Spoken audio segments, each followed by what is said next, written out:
এই গাড়িটা অস্থির লাগে। আমার এই দুর্গাপুরের মধ্যে আমি মালিশ করি, ওই মধ্যে সবচেয়ে ভালো। দাবিলিস সেটাই কথা ঠিক, পোড়া ভালো হয়।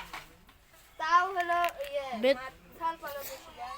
হ্যাঁ, তারপরে বেতন একটু গরিব শরীফ দেখে কম টমলে মেলা ইয়ে আছে।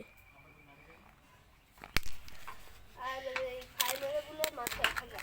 হ্যাঁ, সেদিনকে আমারে 500। বড় দানিশ আগে বললো 200 করে আছে। আগে 200 করে আছে, এখন 500। আমারে সারা দিনে দিন 500 হয়। পরে এক বেলাই 600। এটা মিনে ধরে এক বেলা পড়াবি। ও মানে যে মানটা সারা দিন দিবে। থাক তার রাত্রে করে বাজে। সারা দিন মনে থবে আর রাত্রে বড় হলেও থাকবি না। আর 8-10 বছর হলে দেখ তো সাল বড় হয় সাথেই থাকতে মনে